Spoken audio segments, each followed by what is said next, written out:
All right, boys and girls, welcome back. Welcome back. The 26th of March, 2014. Welcome back to your nightly newsletter. My name is Joseph James, School of Trade, Sideways Markets. Are we having fun yet? Are we having fun yet? Now, this is what I'm talking about.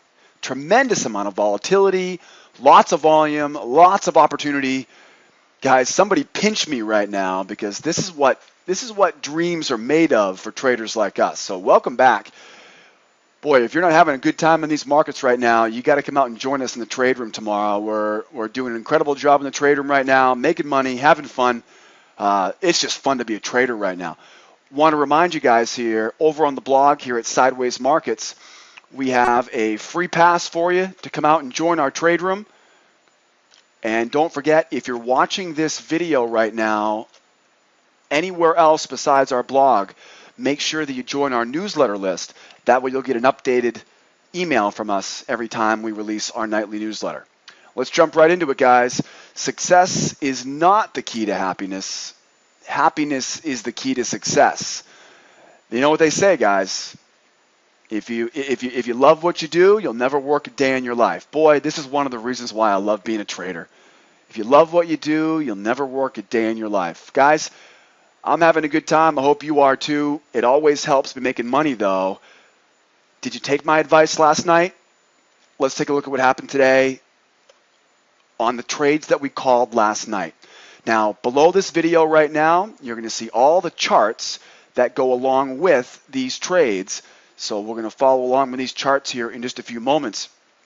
But last night here, on last night's newsletter, crude oil futures, big winner on crude, buy 99.11, sell it at 100, right? Nothing new there. We talked about that yesterday. We got that big round number on crude. So big winning trades here, 3 of them in last night's newsletter.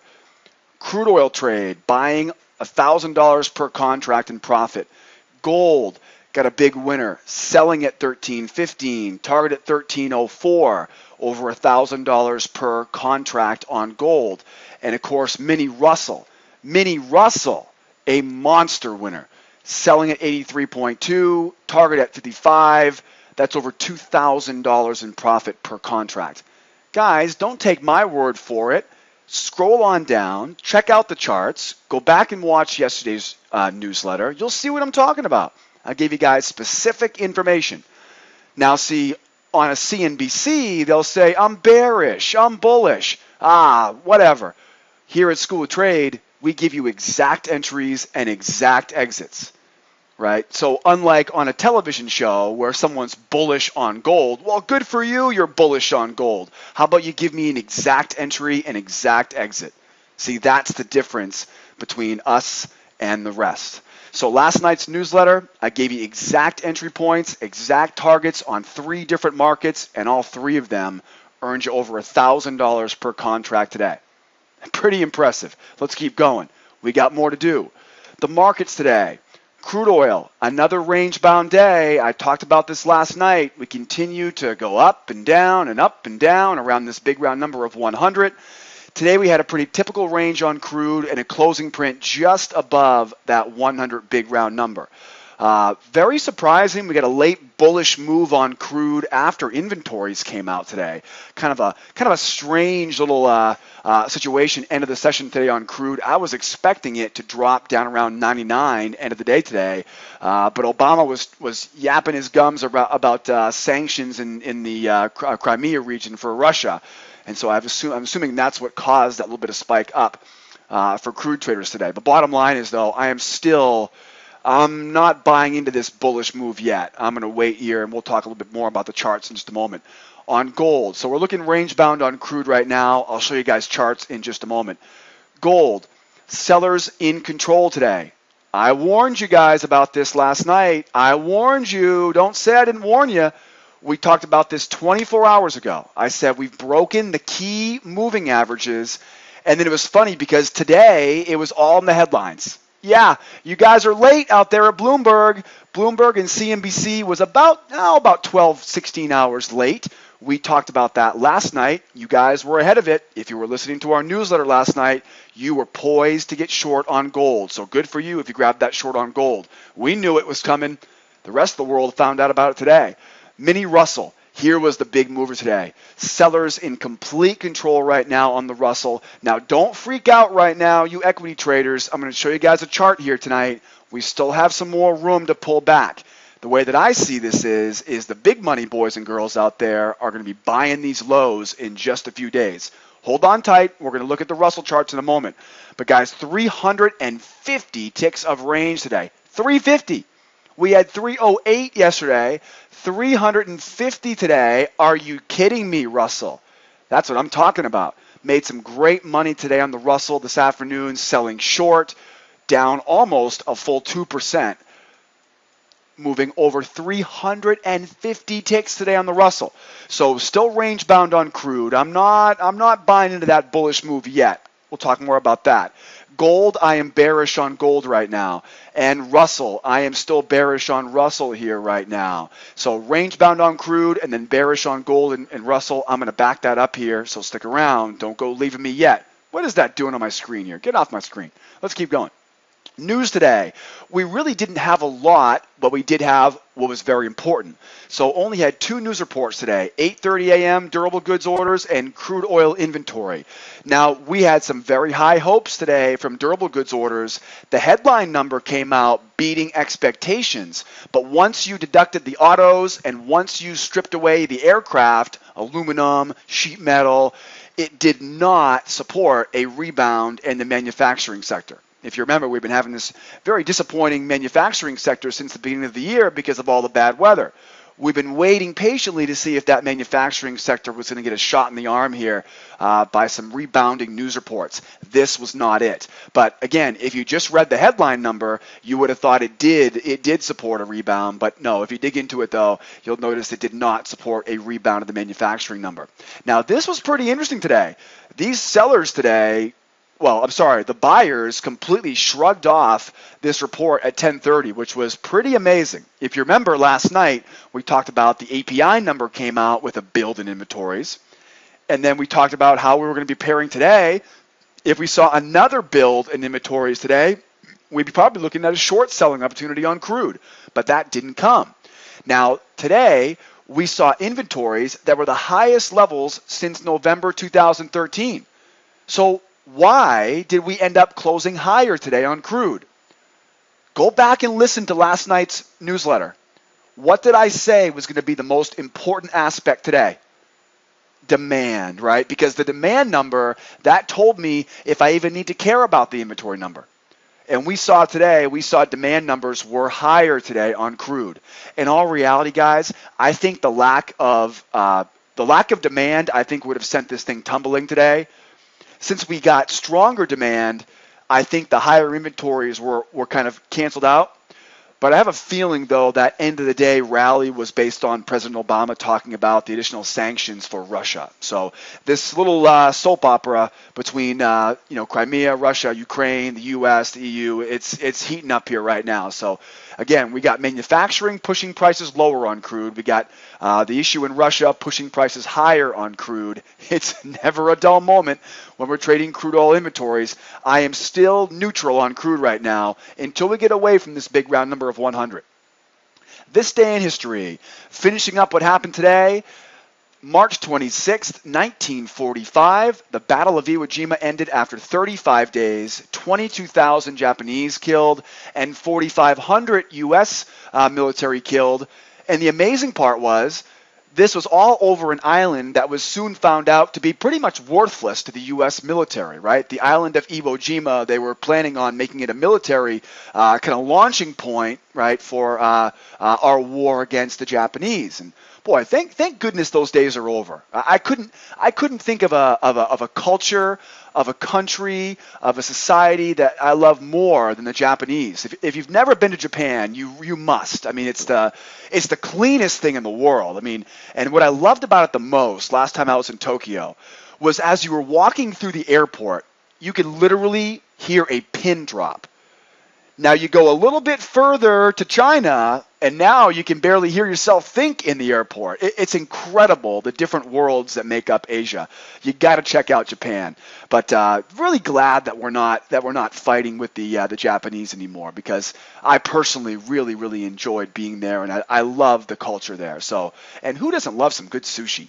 All right, March 26th, 1954. Right, 10 years later, 9 years later, my boy, Mr. C. Walter Lillehei, right? I wonder what his nationality is. He performs the first successful open heart surgery. That's a pretty big deal, right? Now, I'm not sure why he was hanging out in Minnesota, but we'll leave that between you, me, and the wall. And basically, we could say this guy was responsible for saving thousands, maybe millions of lives, right? Tough to say it wouldn't have been invented later on in the process, but we can easily say, though, that he was a major contributor to the health and livelihood here in the U.S. March 26, 1979, the old cartel, OPEC. The OPEC cartel declares it will increase crude oil prices by 9%. Could you imagine? Could you imagine? One day you wake up and bam, crude prices go up 10%. What it did was, now I know, don't laugh. I remember when crude was $1 a gallon at the pump. I remember filling up my gas tank when it was 75 cents a gallon. Ooh, those were the good days. We'll be back there again soon. Don't you worry. Technology will get us back there again soon.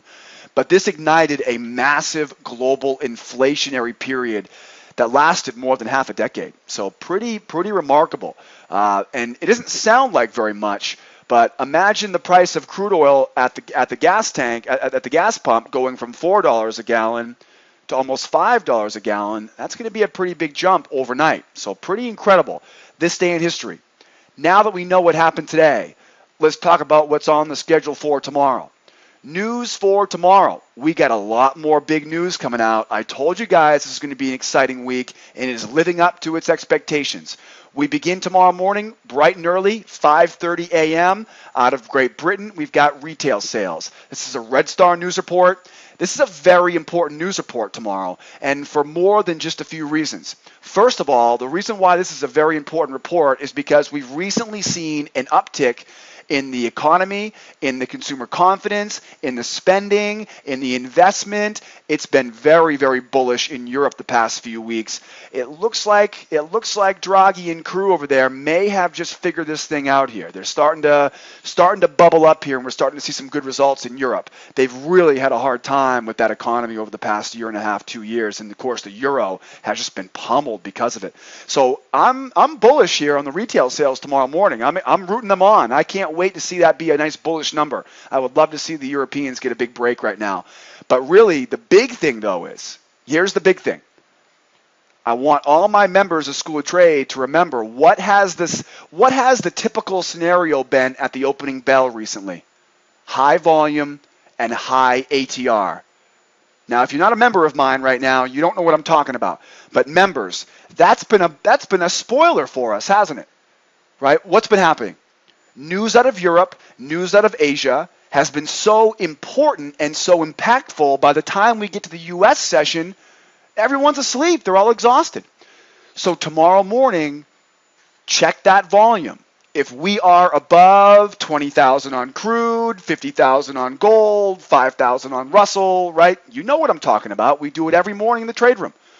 So check the volume tomorrow morning. If that news report gets things shaken tomorrow morning, by the time we get to our desks at 8 a.m., we may have already seen a very big move occur on markets such as the E-minis, on gold, crude, right, so on and so forth. What that's going to do is that's going to make it very important that we wait patiently after 8:30, because it's going to result in a sluggish opening bell tomorrow morning.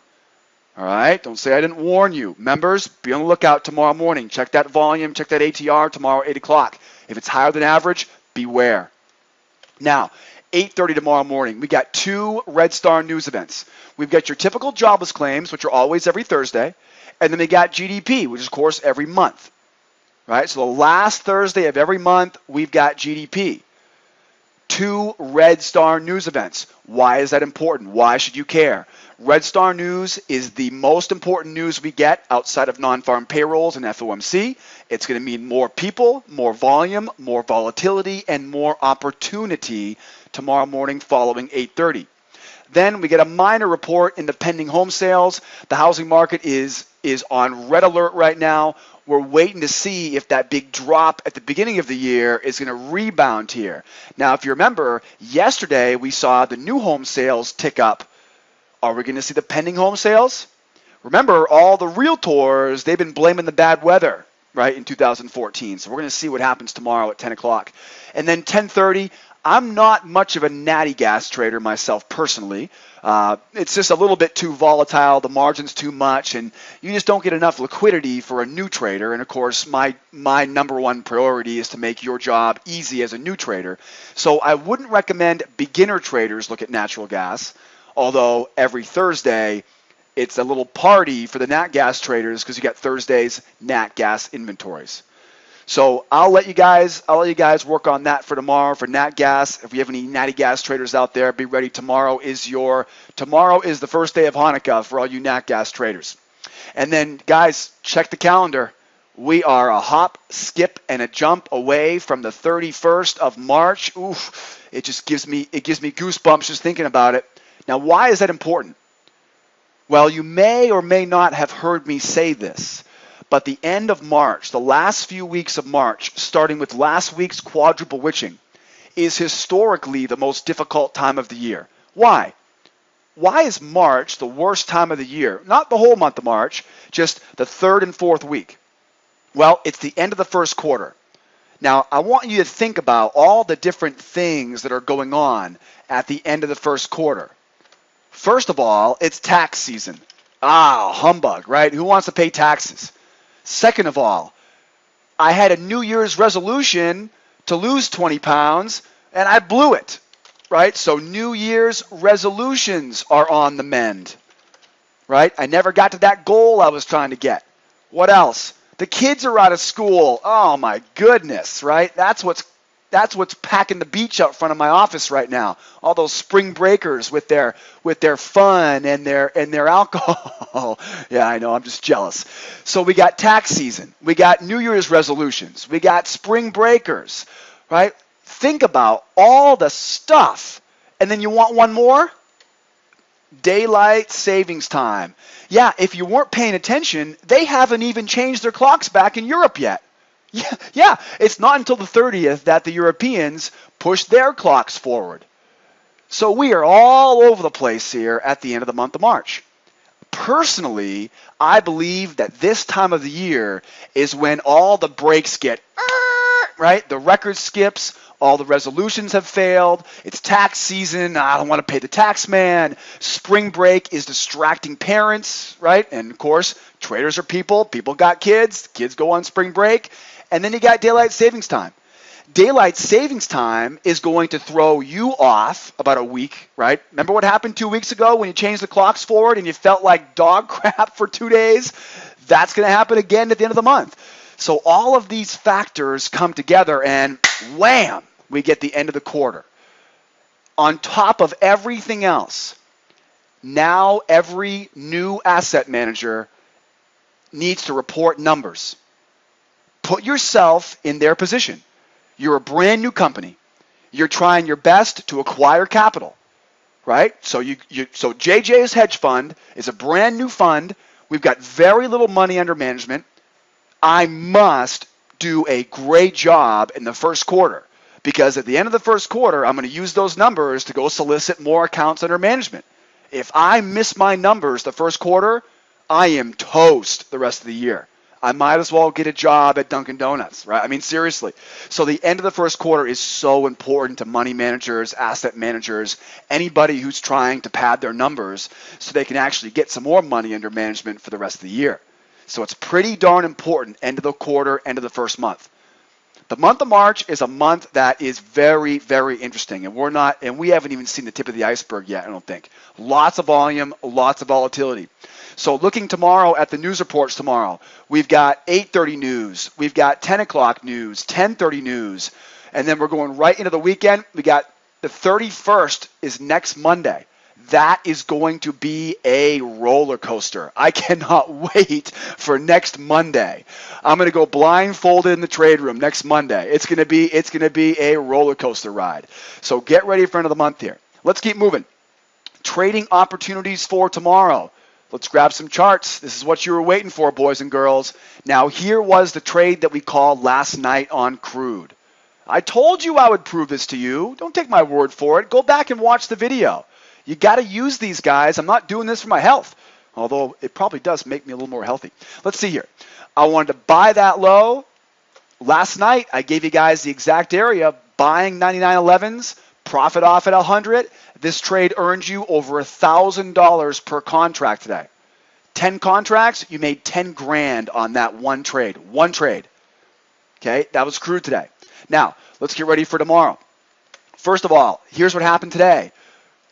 VIP chart, you can see, yuck, we are still just slopping around here.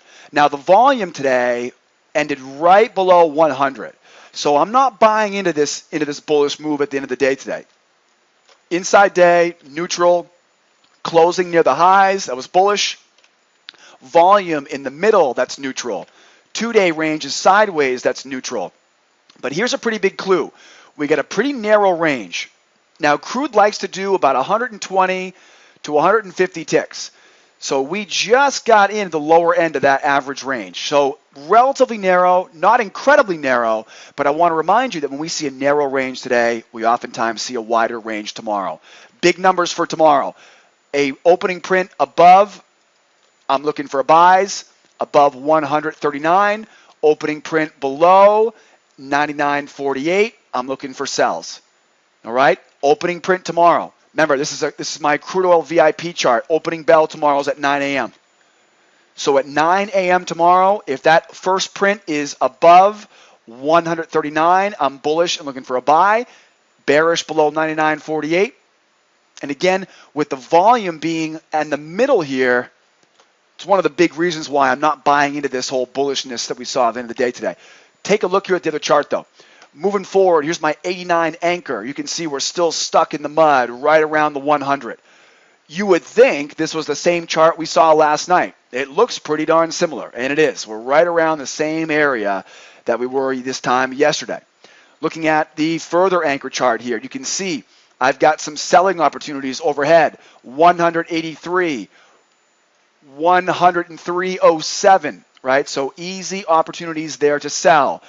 Guys, I'm going to continue to use this 100 big round number as my magnet. So we go up, I'm going to sell it back down. We go down, I'm going to buy it back up until something changes, until we see some strength from one side or the other. My rule of thumb is 95 below and 105 above. So what that means is that once I get and stay above 105 or once I get and stay below 95, because anything in between that, I can smell the 100 number. So if I'm above 95, I know 100 is my target.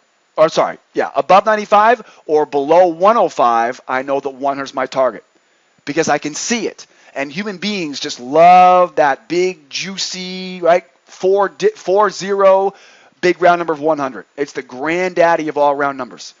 So if we go lower, I'm buying. Going higher, I'm selling. This is the most important chart right now. This is the most important one. And here's the problem. Right now we have a bullish move higher on crude. Naturally or normally I would say, well, let's buy, but we don't want to buy at a premium. Would I buy a new car at a premium price? No. Would I buy a new car at a discounted price? Now we're talking. So I'm not going to buy right here. I want to buy as price pulls back. But here's the problem.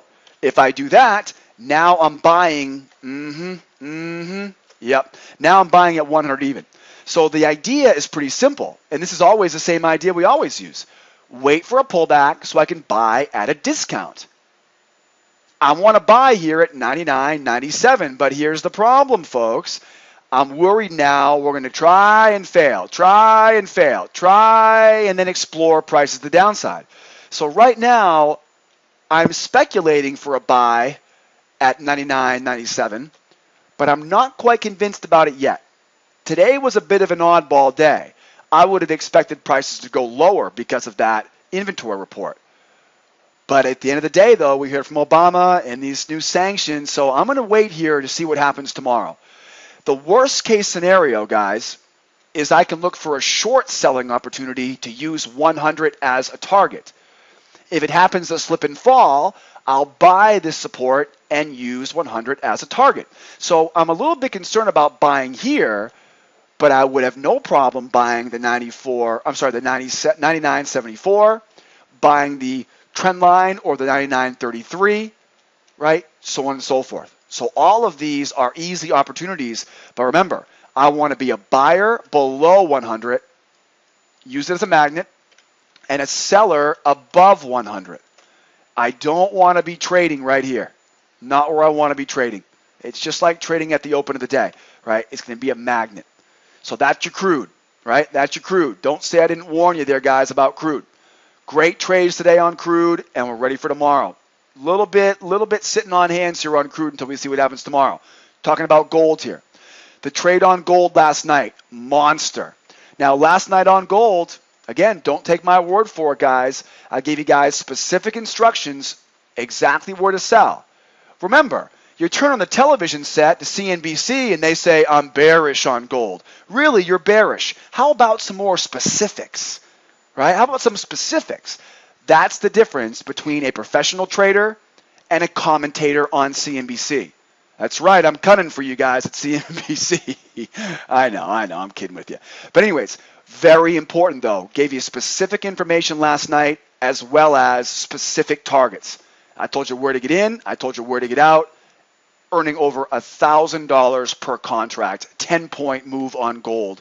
I mean, literally, that was as easy as falling off a horse last night on gold. Moving forward here now, looking at what tomorrow brings. Now, we have rollover on gold on the 30th, I believe it is. So you can expect rollover to the 614. That's probably going to happen next Monday. In the meantime, though, we opened up inside the range today. That was neutral, but everything else was very bearish. Closing print at the lows, right? Closing print at the lows. Volume profile at the lows. 2-day relationship, bearish. The range was relatively typical.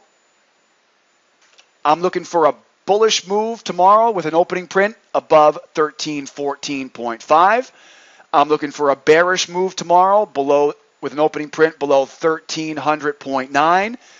Remember, if we do go higher, you've got that big gap to fill up top there. That should be pretty easy to fill. If we go lower, look out below. We have some wide open space down bottom here, all the way down to 1272 even.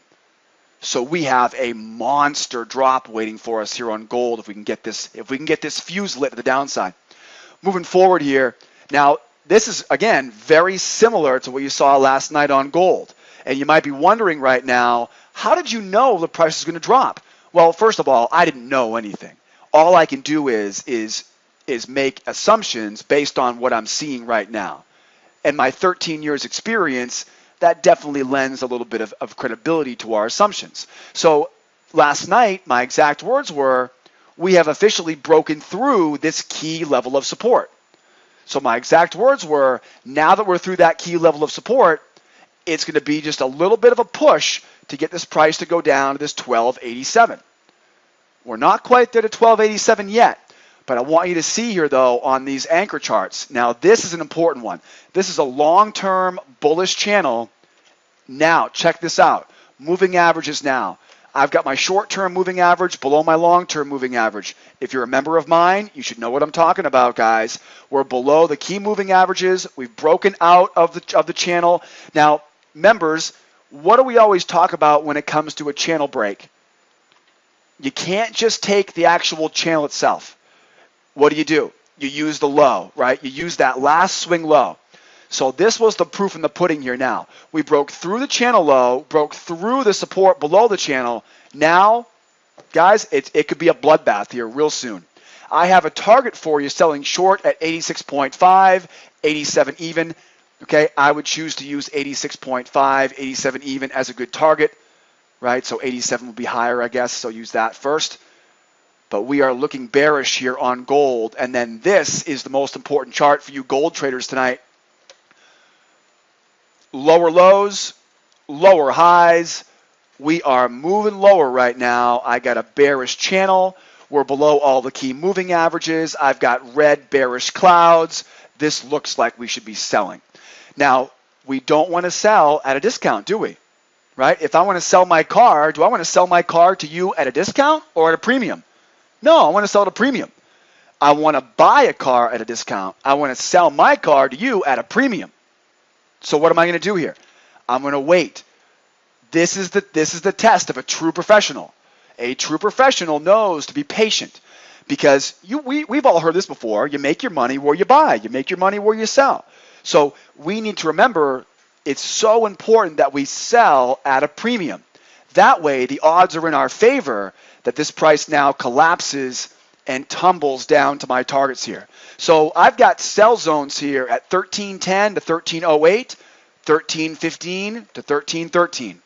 My targets down bottom, 1297.2, 1292.3. Don't say I didn't warn you. Don't say I didn't warn you. We called this move last night. That was the move we took last night.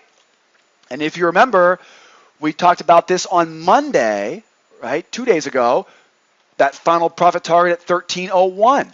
I'm not making this stuff up, guys. Go back and watch Monday's newsletter. You'll see it. It's all unfolded this week. So very profitable week on these. Stay patient. Look to sell here at a premium, and I would love to sell this thing at 1308 to 1310, taking my targets at the levels below. All right, there's your gold. There's your gold. Bearish on gold. And then I hate to say this, guys. I know I've been a bull on E-minis all year so far, but I'm quickly turning my tune here. Obviously, I'm a day trader. So the worst thing I can do is try to predict, because when you try to predict, what happens is you start to cheer on that position. So when I say I think we're going to go lower, subconsciously, I now start to ignore all the bullish clues. All right, let me say that again. When I try to predict as a day trader, for example, if I say, I think the Russell's going to go lower, what that does is subconsciously now, my mind ignores all signals that say it should go higher. It's amazing how that works, whether you're rooting for your favorite football team or basketball team or baseball team, or you're a day trader. It doesn't matter. Whatever we speak is what our mind focuses on. And our mind can only focus on one thing at a time, right? Tell that to the gal who's text messaging you in the fast lane on the highway behind you, right? Yeah, your brain can only focus on one thing at a time. Now, we can multitask. I can do one thing now and then one thing later and one thing again. I can rotate between things, but my brain cannot focus on more than one thing at once. All right, so remember that. I'm trying not to predict. I have been very bullish the U.S. equities because it's the only game in town. The growth that we're seeing in the U.S., basically, we are in a little bit of a pullback right now on the equities, and you're going to see that in just a moment. Here was the trade we called last night. Monster trade last night. Don't take my word for it. Go back, look at the charts, look at the video last night. Sell the highs at 83. Right, so we talked about last night, buying lows, selling highs, taking profit. It's the same chart. We gave you targets below. All you had to do was enter that trade, and this trade earned over $2,000 per contract. A 10-contract account, a $25,000 account, would have made 20 grand on that trade. Yeah, 20 G's on a $25,000 account. Not too shabby. Pretty darn good this week here so far. Let's prep for tomorrow. Huge range. 352 ticks today on Russell. What? If that doesn't blow your hair back, I don't know what will. We had this monster range earlier. Another monster range day. It's very clear here. We've stayed below the prior week's low. Very easy to see what's happening there. We opened up inside the range today, so it was relatively neutral at the beginning, but we quickly saw that change, didn't we? Once we saw this close below yesterday's low, it was off of the race to the downside. So we had a closing price at the low, the volume print at the low. We see the 2-day range lower, And here's the biggest clue. The biggest clue is the wide range. Now, I want you folks to think back what happened yesterday. Yesterday was a day where we came in after a 300 tick range, right? That was on Monday. Then we had this itty bitty range on Tuesday. Here comes Wednesday. Whoa, right? 350 ticks of range. What do we expect to have happen tomorrow? Another day like we saw yesterday. Now, no guarantees, but we know that whenever we run a marathon on Wednesday, usually Thursday is going to be a day, right, of rest and relaxation. So we know tomorrow is likely to be a range-bound session. But again, I can't guarantee anything right now because take a look at this chart. This chart shows you that we still have plenty of room to go. We still have another 10 points to move, possibly another 30 to 40 points to move lower. This is my 89 anchor, which means this is basically my daily chart. It's my slowest anchor. Got this big long-term trend. This goes back a full 12 months, and this is a long-term bullish trend. And this is the same chart pretty much from yesterday. So we're basically waiting now for price to finish this pullback. And guys, you better believe there are going to be some serious algos kicking in here at this 1140 to 1130 area. This is easy pickings right now. I just talked about this last night. Remember how we said last night that all the institutional investors were buying the dips on the equity markets and they were buying it at an alarming rate? This is what I'm talking about. So you already got one dip. There was a great buying opportunity there. Here comes another dip. And again, you're going to see nothing more than these algos hitting the tape right now once we get down to those lows. Mark my word, 1141.1. I'm going to say between 1140 and 1125, right? That's where we should start seeing a significant amount of support coming in. I might be wrong, but I think we're going to keep pulling back here a little bit more on the Russell. We haven't seen enough news here to get us off that game yet. Here was a chart that will look very similar to last night. If you remember last night, there was the sell from last night, right? That was the one I gave you last night. And so we had the profit target 1, the profit target 2, and just like I mentioned last night, sell the break, right? Sell that break. So we are bearish here on Russell. There's your 41.1 right there. Now the only problem I have right now is that we are at the low. Let's keep going. Now, here's a very, very important chart. Looks a lot like gold, doesn't it? Here we go. I'm at a discount. I've got lower lows. I've got lower highs. I am below the cloud. Everything is red. Everything is red on this chart right now. The only thing that I can't do is I don't want to sell at a discount. I want to sell at a premium. So I've got two sell zones here. I'm selling at 56 to 55. I'm selling at 58 to 60. And I've got targets down bottom here for us at 47, 43, and 40 even. So as you can see here, I don't expect we're going to get all the way up here, but that will be an option. I'm focused here tomorrow and this evening at these sell zones right here. All right, they're right in writing, guys. Mark them down. Get ready to use them. Looking for selling opportunities right away here at 55 to 56.